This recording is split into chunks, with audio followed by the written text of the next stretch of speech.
know that even though forces are brewing in Europe, even though we know World War II is coming, this is not a surprise. World War II is not a surprise to anyone. We see Hitler taking over land after land after land. We see what he's doing to civil liberties. We know that. We know what the Japanese are doing over in Asia, but we are determined to stay out of it. Not our circus, not our monkeys, right? We are not going to get involved in this war. We had gotten involved in World War I, and look where it got us, right? We had come home and shut the door after World War I. There are some other things in the 30s that make us even more isolationist. Obviously, the Great Depression, that we do not want to endanger our economy anymore.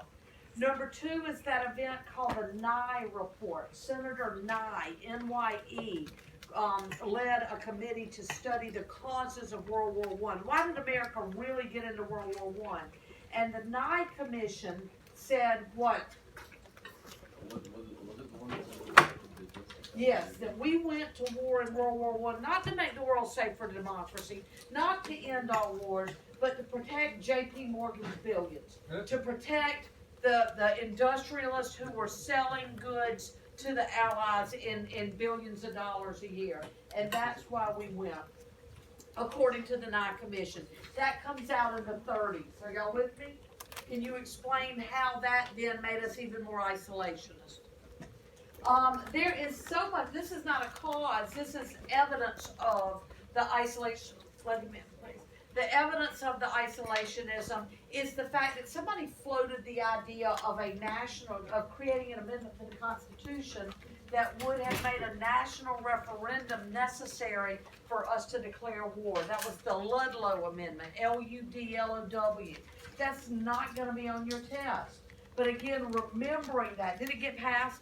Do we have that amendment in the Constitution? No. No, but the fact that it gained a lot of popularity shows us the extent to which we were determined. Then we passed those 3 neutrality acts. And what those neutrality acts did is they looked at the things that pulled us into World War I and they tried to avoid those things. Some of the acts included that American financial institutions could not loan money to belligerent nations. Number 2, Americans could not ship goods to belligerent nations. Does that make sense? So we couldn't loan money, we couldn't ship goods to them. It also said that Americans could not sail on ships belonging to belligerent nations. For example, Americans can't sail on a British ship and then cry when they get blown up, like what happened with the Lusitania. And finally, it said that America was not to take sides in the Spanish Civil War.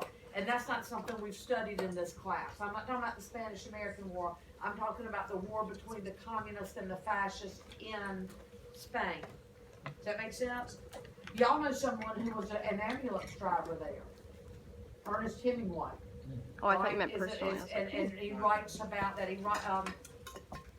think The Sun Also Rises. I've never read that of his books, but I think it's The Sun Also Rises. He writes about the Spanish Civil War. Then stuff starts getting real in Europe, right? The war begins on September 1st, 1939, when Hitler invades Poland.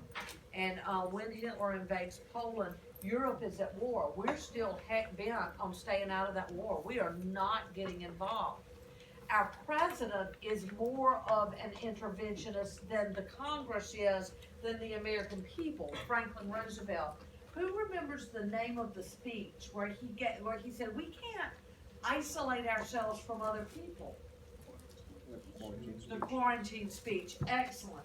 What was the reaction of the American people to the quarantine speech? They hated it, absolutely. And he has to kind of backtrack a little bit. But England is in trouble. I just watched The Darkest Hour last weekend. Have y'all seen that? Yep. It's on Amazon. It's good, isn't it, Casey? you really should watch that and Dunkirk at the same time. Not the same time, but you know, they go well together. And there's a scene in it where Winston Churchill is calling up Franklin Roosevelt asking for help, and Roosevelt's like, I can't help you, I'm sorry, my hands are tied.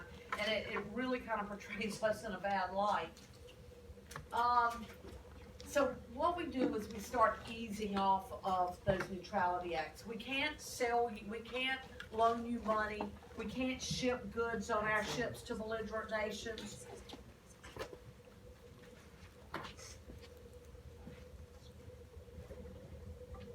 We're all real hyper today, me too. I think we think it's Friday, like we don't have to come back here tomorrow or something. I'm not sure why we're hyper. Maybe we're just upset about it, I'm not sure. Where was I? So the first thing we passed to kind of alleviate the restrictions of the Neutrality Act is cash and carry. If you have the money and you have the ship, we'll sell you guns or tanks or airplanes or whatever. Does that make sense? That's not enough. So next we say we can't sell you destroyers, those huge ships.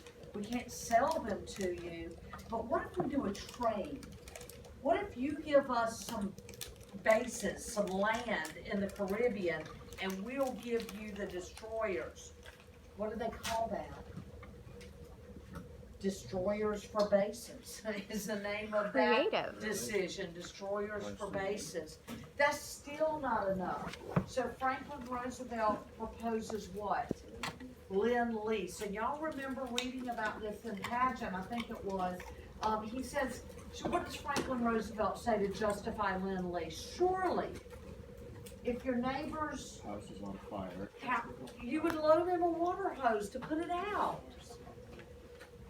What does one of the isolationist senators say?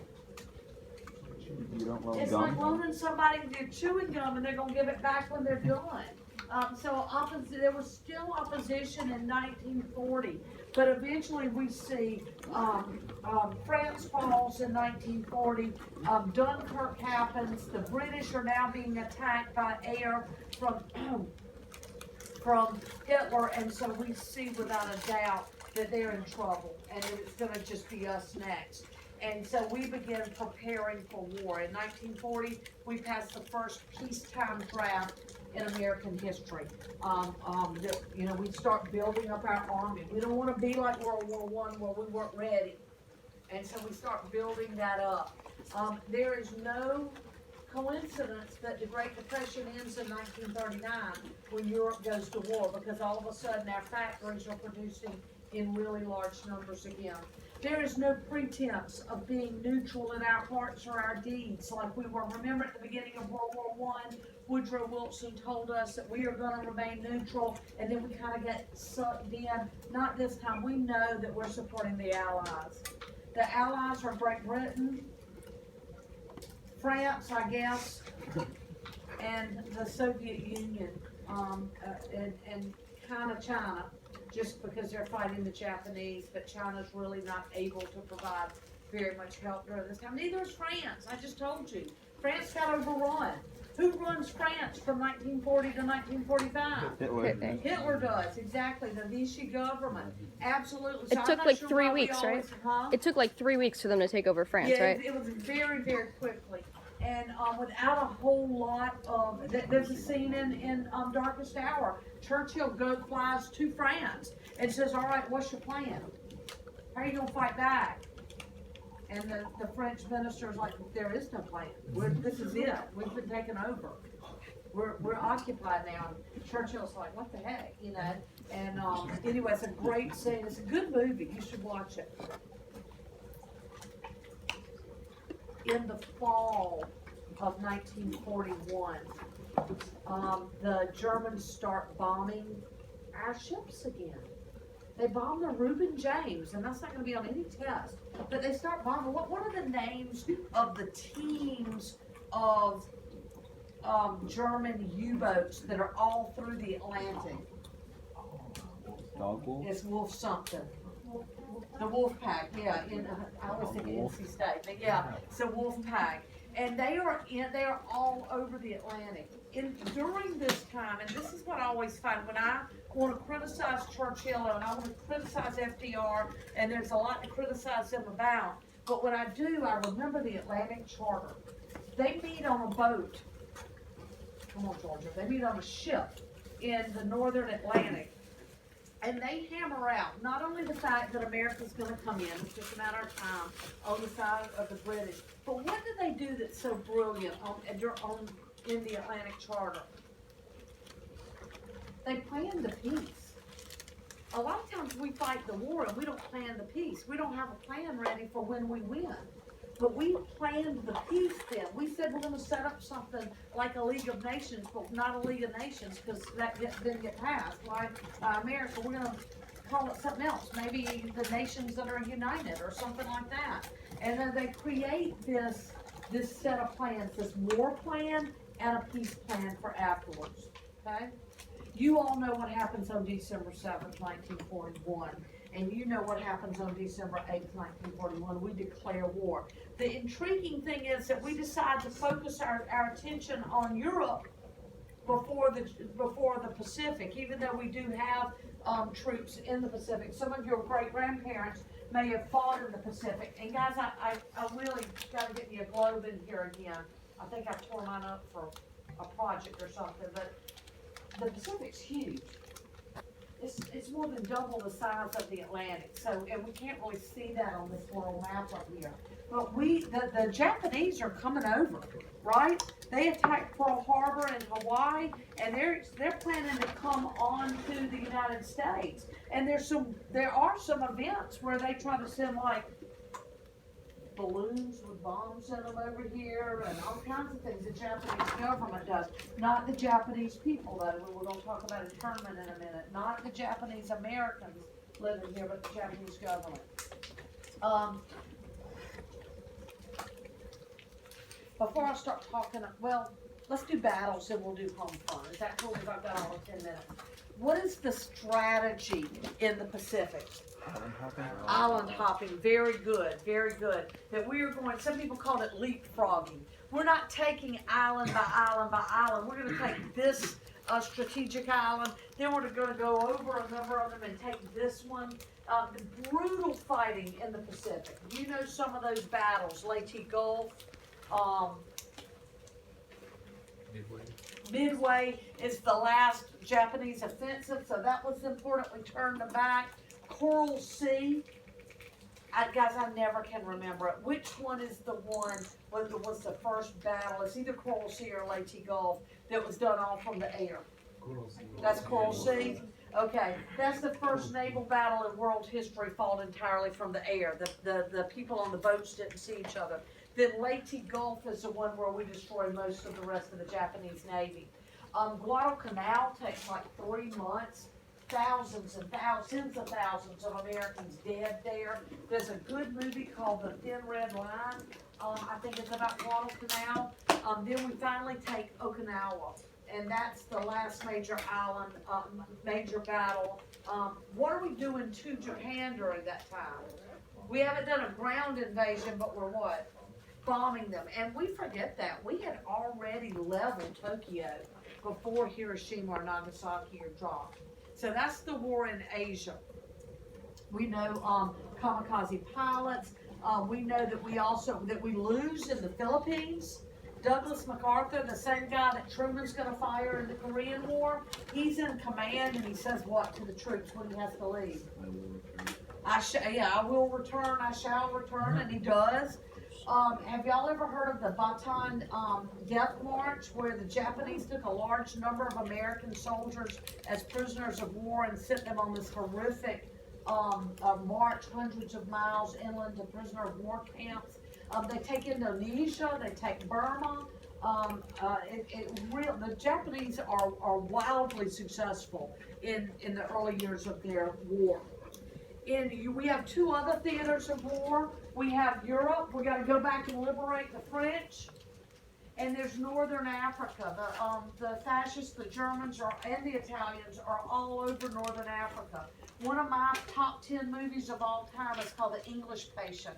and it takes place in half of it in Italy and half of it in Northern Africa. I urge you to watch it sometimes. It's a beautiful, beautiful movie. So what we're doing, excuse me, we also have ships here waging war against the wolf pack. So we're gonna liberate Northern Africa and go up through Italy to Germany, and then we're gonna come across the English Channel and liberate France. That's D-Day. That's June 6, 1944. So it only takes us a year after D-Day, less than a year, because we defeat the Germans in late April. Is it April 30th? It's right at the very end when Hitler commits suicide. Maybe. Unless you like conspiracy theories, maybe he lived. Yeah. Maybe. It went to Brazil. Great fiction called The Boys of Brazil. It was really cool. Book that came out in the 70s or 80s. All right, let's talk about the home front then. Well, new weapons. What are new weapons of and innovations of World War II? Sonar and radar.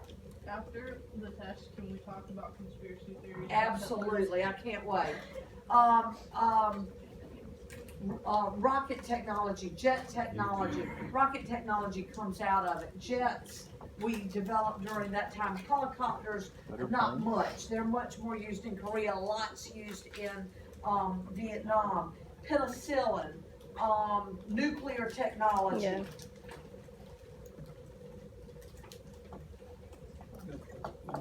The nukes, I'm sorry. Anything else? What else? Okay, that's good stuff. We got technology there, changes the dynamics.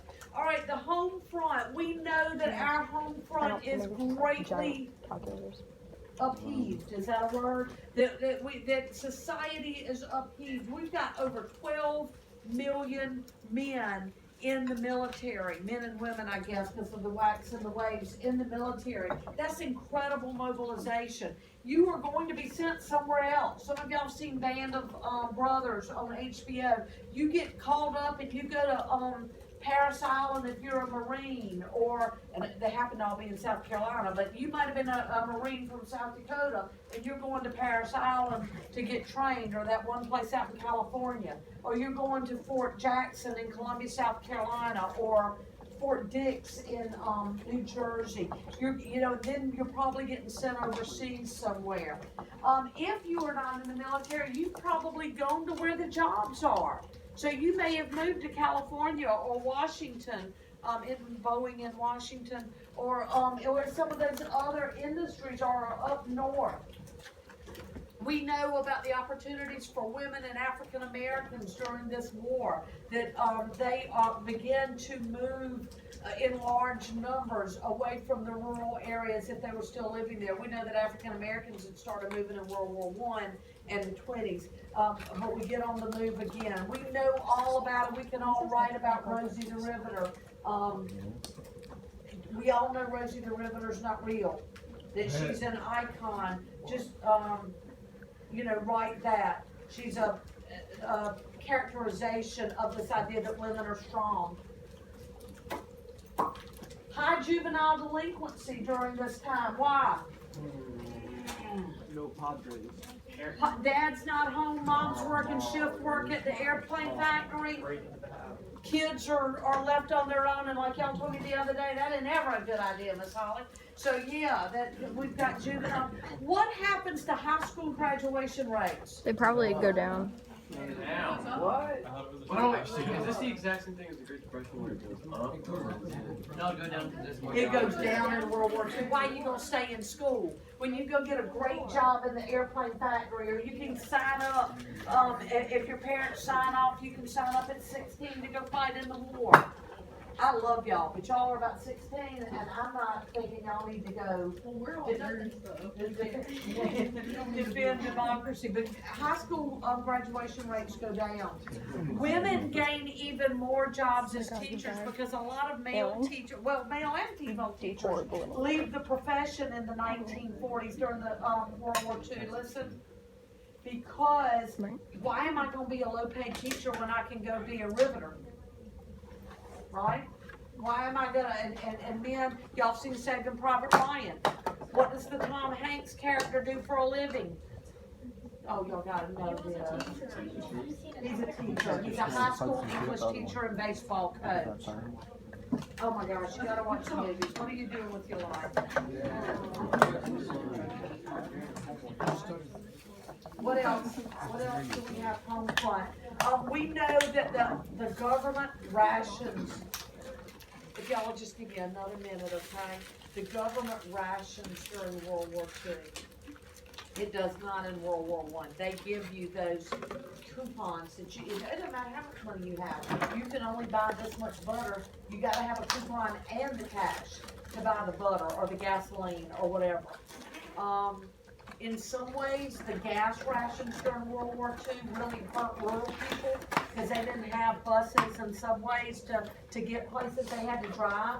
On the other hand, rural people could often grow a lot of their own food, and so they weren't as hurt by the food rations. They rationed silk because they needed the silk to make parachutes, and so women couldn't buy stockings during those time periods. What else do we have home front? Didn't FDR desegregate the... Oh my God, I hadn't talked about, no, he does not. That's Truman. Bond. I forgot all about the internment of the Japanese. I think y'all have read about it, you know about it, don't forget it like I just did. What is the Supreme Court's case that says, yeah, go ahead and intern them? Excellent, Korematsu v. U.S. So whenever somebody tells me, well, the Supreme Court said that it must be okay, I say, I got two words for you. Korematsu, Dred Scott. I know that's three. But you know, that's, the Supreme Court gets it wrong. Of course, I also argue, the Supreme Court said, so I'm hypocritical. I had something else. There is increased animosity on the West Coast against Hispanic Americans. This inflames in a set of riots in San Diego. What are they called? The Zoot Suit riots, exactly. So that is other evidence. Evidence of racism. A lot of industries would not hire African Americans until whom went to see, guys, please stop talking, please. Until who went to FDR and threatened to strike if he didn't desegregate places that got government contracts. What's his name? A. Philip Randolph, very good. Know him. And so Franklin Roosevelt issues an executive order that says if Boeing is getting a contract from the American government, they cannot discriminate. Another sign of discrimination, Zoot Suit riots, the internment of the Japanese, our African American soldiers fight in segregated units. That's discrimination.